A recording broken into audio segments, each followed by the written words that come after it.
This Christmas season, give yourself a moment of pure holiday joy. Introducing Nutcracker Coffee, our signature holiday blend from Werx. Why should festive flavors only come once a year? This roast is too good to keep on the shelf for just one season. Crafted in small batches, artisan roasted right here in Texas, our Nutcracker blend brings the warmth of Christmas morning into every cup, no matter the month. Smooth Brazilian beans, a perfect medium roast, and then the magic notes of vanilla, hazelnut, graham cracker, and a gentle hint of cinnamon. This is the coffee that makes every moment feel like a celebration. This Christmas, unwrap a bag of Nutcracker coffee. And when the season ends, we roast it year-round. Nutcracker coffee. Christmas in every cup. Werx. Works for the soul. All right. Hey, welcome, folks. This is going to be your SITREP. It's 12/16/2025. Coming to you live here from the Monkey Lounge in the great state of Texas. And so today we're going to be talking about this Operation Midnight Sun, but then we're going to also segue into what just happened at Brown University. We're going to talk about Bondi Beach. And then, of course, we'll talk a little bit about Venezuela, but we're going to cover a lot of ground in the next 30 minutes. So grab that cup of coffee. Cheers, governor. And get ready, because I'm going to throw data points at you left, right, and center today. So let's start off. I'm going to take us over to Skyglass, and you guys can see that would not be Skyglass. I'm on a roll here today, folks. Okay, that's Skyglass. Sitting at around just under 300, I think, up in terms of aircraft in the sky. Now, these are all military. So if you're new to the channel, which, by the way, if you would hit that like, subscribe, bell for notification, helps the channel out tremendously over on YouTube. But this is current military aircraft up. And then over here, I've already stripped out all of the trainers that are overhead, and that would almost equal the amount that you're actually seeing. So total is over 500 when it comes to military aircraft up. Now, there are a couple things that little nuances that we tend to look at a little closer. One would be the fact that the 60s, these would be your Black Hawk helicopters, are up in abundance. Normally, you'll see a large amount in the Panhandle that's training, but I don't see that. So that's an indicator that some things are happening. 25s are baseline. All right, now let's go down a little further. Now, some of these you have to kind of understand how I talk, folks. You have to read between the lines a little bit. Sometimes I will say something without actually saying it, just to be Captain Obvious here. Because in some cases, like the 60s that I just showed, they may be tied to maybe some deportations. Maybe not. But what I don't do is zoom down on them. And so you can see, because this software will actually give you Launch Lad. It'll take you straight to the street and the corner that it's on. So I try not to do that because I don't want to dox these individuals. It's important work that they're doing. And so also I show a little bit here. We go some KC-135s and some 767 Pegasus, which is the air refuelers. Now, this typically gives you a little bit of an idea as to the amount of fighter activity that are up over the United States. The reason for that is because fighters tend to burn a lot of fuel. Therefore, they need to hook up and get a little bit of go juice from time to time. So let's move on from that. We'll take a look at the Navy P-8s and see if we've got anything that stands out. Yeah, Panhandle area around Jacksonville Naval Air Station. Notice there are a lot of boxes that are unchecked here. That's because the Navy P-8 is one of those platforms that likes to register, unregister, change hex codes. It does a lot of different things that some aircraft don't have the capability to do. Therefore, I'm having to constantly update my list because they just fall off. And that's intentional. Now, the other piece, too, if you're wondering what the yellow circles are, that has to do with intelligence, surveillance, reconnaissance, or as I say, ISR. And these are high flyers. They're anywhere from 60, 70, 80, and this one's 90,000 feet up. These more than likely are doing signal intelligence down below, which means cell phones that are within those circles are probably connecting to these, and they're being processed through AI real time. Now, there are some that are not showing that we're showing.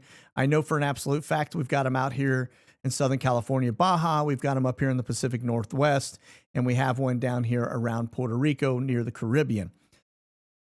These, when you talk about the high flyers, mil intel balloons, they only show a couple, but I track about 70 that are active out there around and about. I've seen them all the way down in Australia. We see them over the Middle East. They're in a lot of places. They are well above commercial aviation traffic. And unless you're flying in an airplane and looking up, very unlikely you're even going to see it from there, because in some cases, the one that's 90,000 feet is probably 3 times what a normal commercial airline aircraft would be flying. So there's no way you're going to see that little dot way up above your head while you're moving 500 miles an hour. So, okay, let's go ahead and press on. I will tell you, I was having some issues this morning with the historical data, so I'm not going to give you all of the flight traces tied to the current intelligence or where the FBI is going, all that other stuff. And the FBI thing, that may not be a bad thing, because I have a feeling they are scrambling when they just uncovered this node when it comes to the terrorist organization they busted. So let me just show you what's driving a lot of this anger by the fanatics on the left. So over 10,000 illegal immigrants have been arrested in Los Angeles in the last 6 months. Well, that is just scratching the surface. We know that's a hotbed. We know New York City is going to be a hotbed. A lot of places. You can go up to Dearborn, Michigan, or you can go into even New Orleans, for example, or Minnesota, right? A lot of Somalians there, not necessarily legally. So we continue on. Now, if you just look at the numbers posted by Homeland Security, you can see that they are really getting under the skin of a lot of people, because they're doing what we need done. And this, like I said, is just scratching the surface. Total deportations since January 2025, 2.5 million people. Now, 605,000 of those were captured, rounded up, and sent out. And then 1.9 million self-deported. It's good stuff, but like I said, it's just a start. They have to hit these kind of numbers times 6 for a decade to get to where we need to be to get everybody out of our country that shouldn't be here. And who do you have to thank for it? Yeah, in a lot of cases, our own government. Now, you look around the world, what just happened in Bondi Beach, and you can see that it's not just the United States that has this problem. Europe has it. Australia has it. It's a big problem. And it all ties back to World Economic Forum. It has to tie with forced migration, et cetera. You may remember the Great Reset book that was out, and he talked just to that very thing. And when I say he, I'm talking about old Klaus.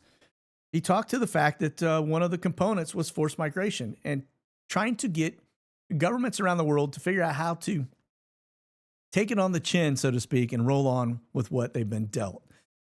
So nonetheless, let's press on. Okay, so this gets into Operation Midnight Sun. What just happened with this bust? This was a pretty big deal, and the reason for it is because it falls right in line with the whole Intifada piece. We were talking early on, if you may remember, there was this video I did December 2nd. We talked about the fact that the uprising is here, and violence is the next natural step, because that is what the Intifada is all about. Well, when you look at what just happened with this group in Los Angeles, this is where it gets interesting.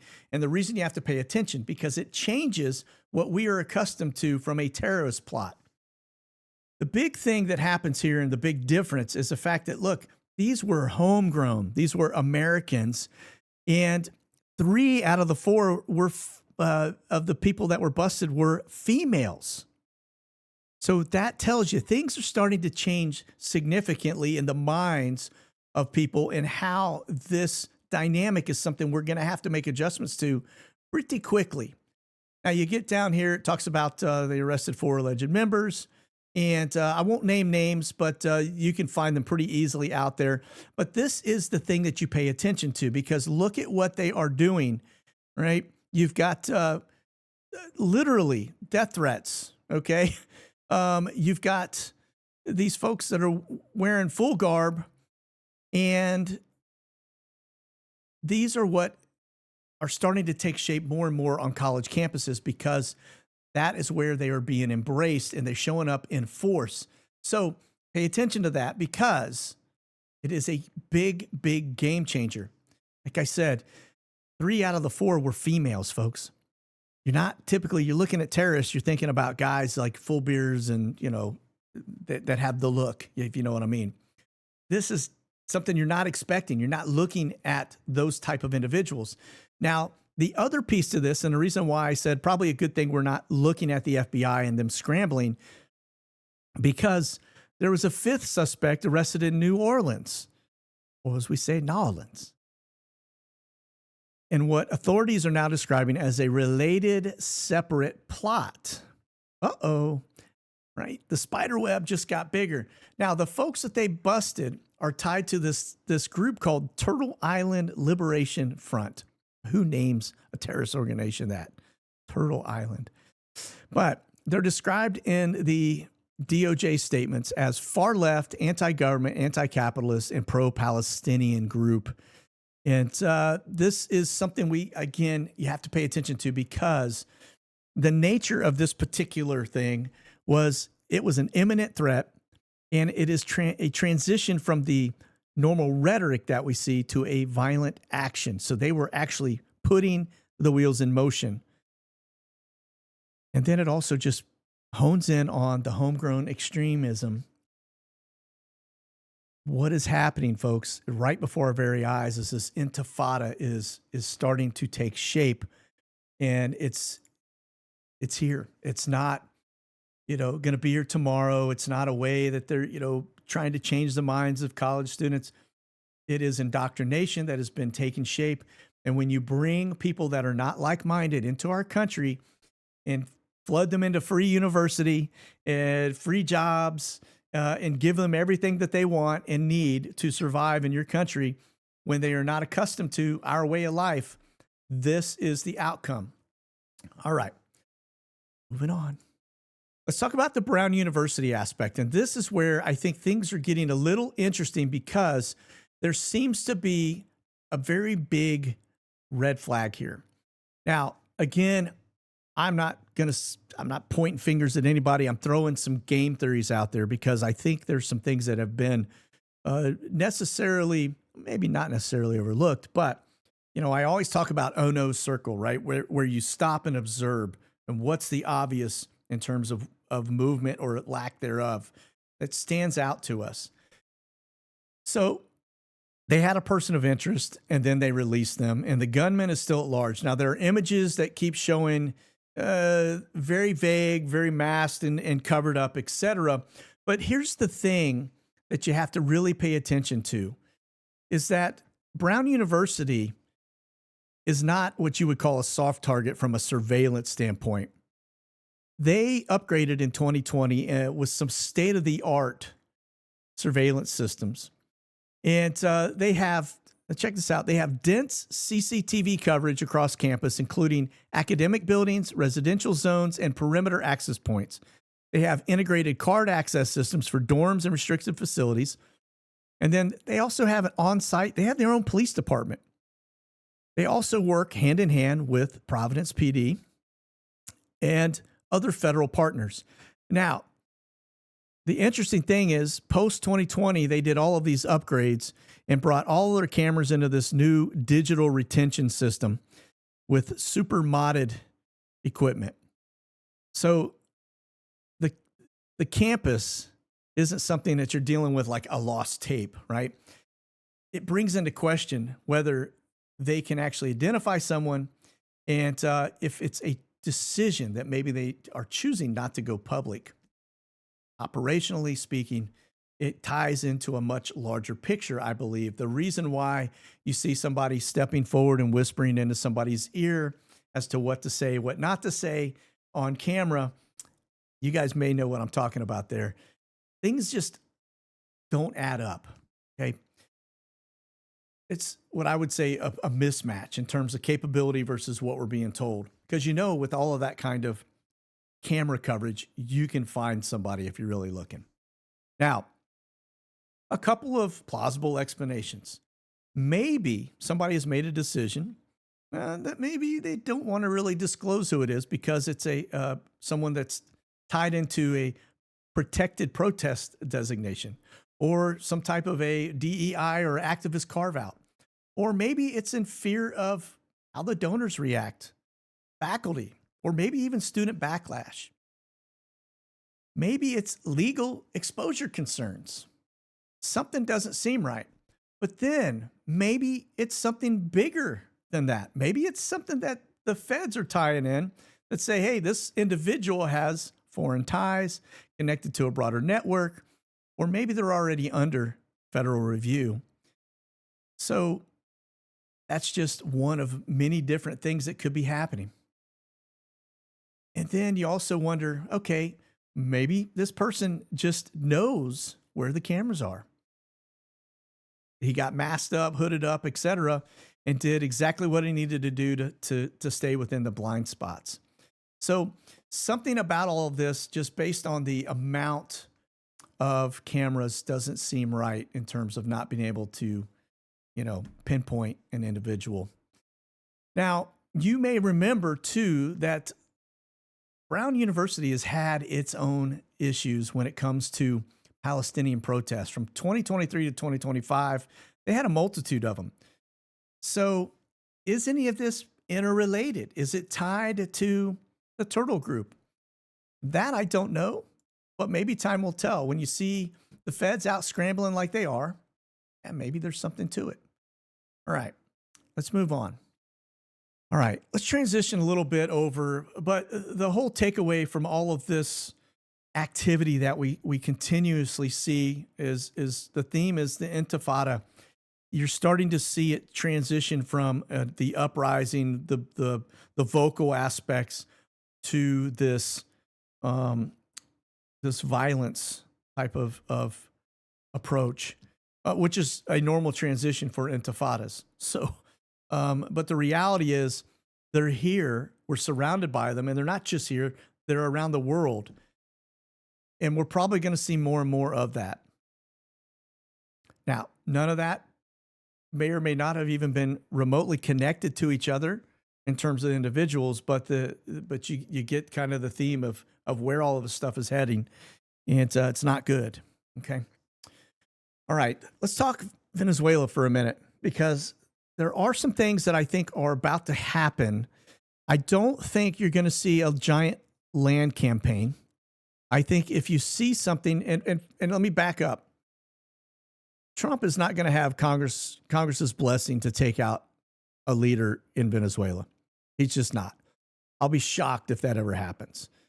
So what that means is everything that takes shape is going to be out here. You may see some strikes inside the country that would be very surgical in nature against folks like the cartels. But I don't think you're going to see somebody drop, a cruise missile into the front living room of Maduro. I just don't think you're going to see that. I may be wrong, but I don't think so. I think this is another instance of posturing by Trump to try to force this guy to resign, and then when he doesn't, they'll do something else and make it very unpleasant for him. But I think what you're going to see is this island chain north of Caracas out here and into the coastal area where you may see some strikes that take place. Now, the reason I say this is because you may remember I said, when you see an aircraft carrier arrive, then things are going to be, that things could get very real. And then the aircraft carrier arrived, and I said, oh, okay, that changes things a little bit, because now you're not just posturing. Now you've got an actual, you got something that's got a lot of legs, because an aircraft carrier, the amount of flights and strikes it can launch just in and of itself is enough to probably take out Venezuela. So, but this is the other dynamic. And there's oftentimes my brother and I will have conversations. We talk about the PJs down there at Patrick Air Force Base, et cetera. And we start going into the details around the fact that when you watch some type of an operation happening, when the PJs get sent out, then you know that the operation is about to take on another, like a proper operational level component. Because PJs, if you're not familiar with them, that's pararescue. Okay. Those guys are in there when your SF guys get injured. They're the ones that go in, get them. When a pilot gets shot down, they're the ones that go in and get them and get them out safely. They are special operations, highly trained individuals. Their washout rate is much like the SEALs, if not maybe even higher than the SEALs, because it is a very small group, and these are guys that typically are the ones going in to get the SEALs when things go wrong. Okay, so, but the fact that they have just sent them down there tells you that this is probably getting ready to pop off. If I was a betting man, it's going to be at the special forces level that things are going to go, not necessarily, airstrikes and B-52s. Okay. So, but this tells you that things are getting ready to change. You'll see this is one of the Jolly Greens. It used to be HH-53s, but they've gone to a smaller profile helicopter now. And you could also notice that they're air refueling with one, which is kind of cool. That's a really neat thing to do.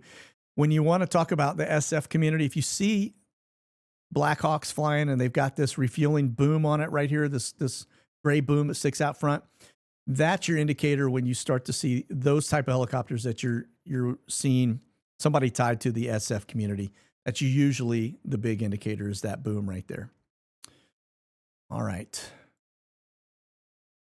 Okay, so again, U.S. bombers, fighters, and drones along the Venezuela coast. This is, again, I think it's posturing. I don't see this us going in with bombers. I just don't. Fighters, maybe limited strike stuff, but you're not going to B-52s. You're not going in there carpet bombing Venezuela. It's posturing. Right. This one I have to read into a little bit because I don't think it necessarily is. I think this is one of those headlines that's there to get your attention, but when you kind of delve into it, it's not as big a deal as what they make out. It says it's outrageous. U.S. military plane nearly collides with a JetBlue flight off of Venezuela. Well, why is JetBlue still flying down there?